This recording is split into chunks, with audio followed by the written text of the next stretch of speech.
In this lesson, we're going to learn about the bitwise operators. Bitwise operators are used to perform operations on data at a binary level. Under the bitwise operators, we have the bitwise AND operator. And for this operator, we use the ampersand symbol.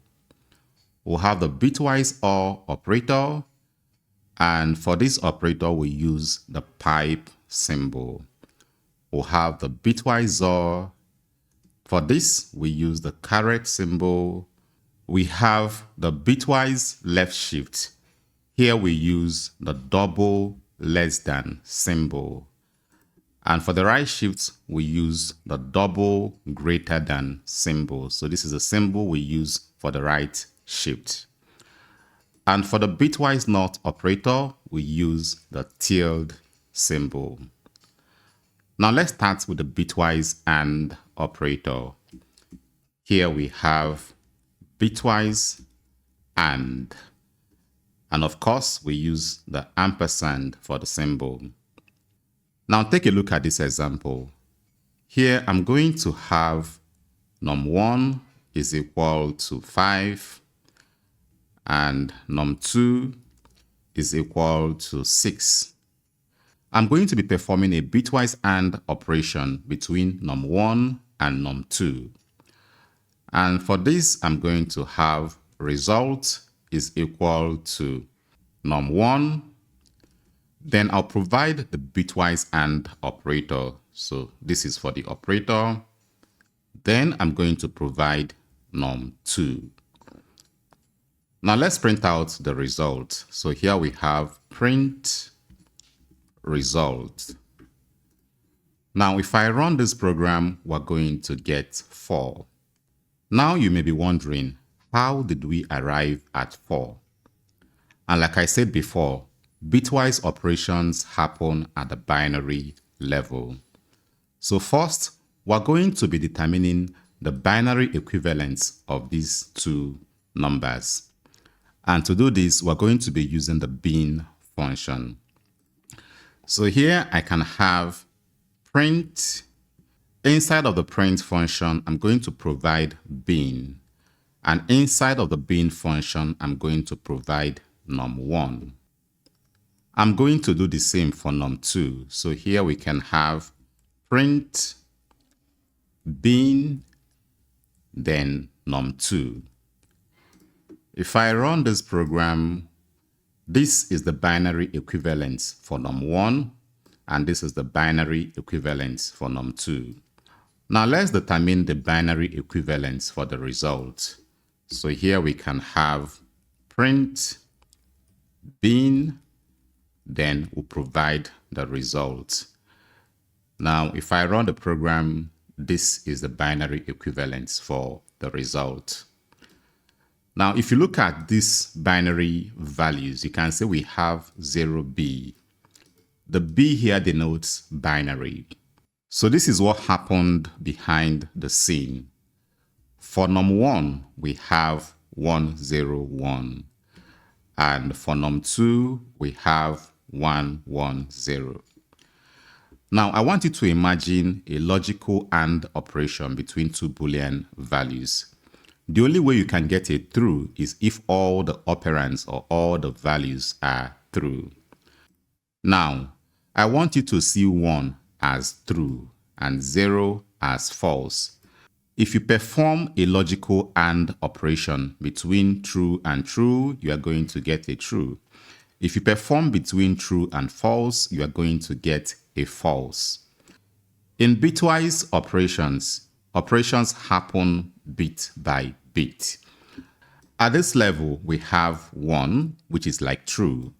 And at this level, we have 0, which is like false.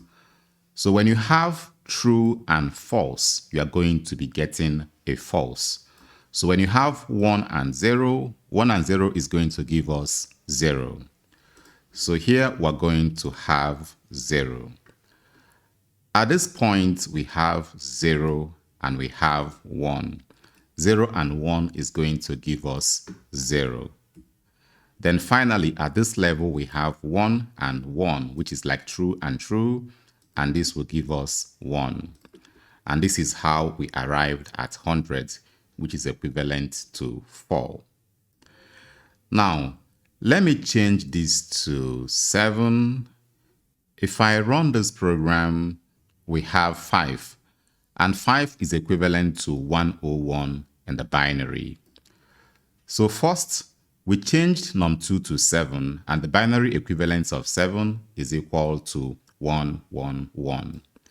So I'm going to be changing this to 111. So I'm going to change this to 1. At this level, we have 1. At this level, we have 1. So here we're going to have a 1. At this level, we have 0 and 1. 0 and 1 is going to give us 0. Then at this level, we have 1 and 1.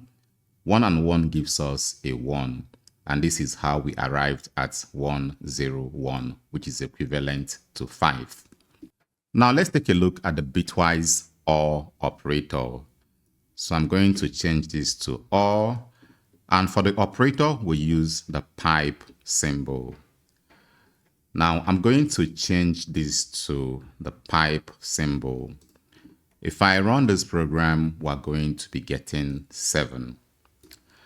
Now look at what happened. 5 is equivalent to 101 and 7 is equivalent to 111. If you're performing a bitwise OR operation, I want you to imagine performing a logical OR operation between two Boolean values. If you have true or false, you are going to get a true. If you have true or true, you are going to get a true. The only way you can get a false is if both operands are false. So if you have false and false, you are going to be getting a false. At this level, we have 1, which is like true. At this level, we have 1, which is like true. So 1 or 1 is going to give us 1. Here we have 0, and here we have 1. So this is more or less like false or true. So false or true is going to give us true. So we're going to change this to 1. Then finally, we have 1 or 1, which will give us 1. And this is how we arrived at 111, which is equivalent to 7. Now let's look at the Bitwise XOR operator. For the Bitwise XOR operator, we use the caret symbol. So I'm going to change this to the caret symbol. If I run this program, we're going to be getting a 2. Now, this is what happens when you perform a Bitwise XOR operation. In order for you to get a true, both values have to be of opposing values. In other words, you need false or true in order for you to get a true. If both values are the same, you are going to get a false. If you have false and false, you are going to get a false. If you have true and true, you are going to get a false. If you have false and true, you are going to get a true. If you have true and false, you are going to get a true. So the both values have to be of opposing values. So here we have 1 and 1, which are the same. And as such, we're going to have 0. Here we have opposing values. We'll have 0 at this point. We'll have 1 at this point, which will give us a 1. Then here we have 1 and 1. And as such, we're going to have a 0. So this is how we arrived at 10. And 10 is equivalent to 2. So this is how we arrived at 2 using the Bitwise XOR operator. Now let's look at the Bitwise left shift. And for this operator, we use the double less than symbol. So this is the symbol for the Bitwise left shift. Now here I'm going to have num1 is equal to 4. Now I'm going to have result is equal to num1. Then I'm going to provide the bitwise left shift operator. So this is the operator. Then I'm going to be providing how many shifts I want to perform. So let me put 2. Now let me print out the result. So here we have print result. If I run this program, we have 16. Now let's explain what happens in the background. First, I'm going to be determining the binary equivalence of 4. So here we'll have print. Inside of the print function, I'm going to have bin, then num1. I'm also going to be printing out the binary equivalence of the result. So here I'm going to have print bin result.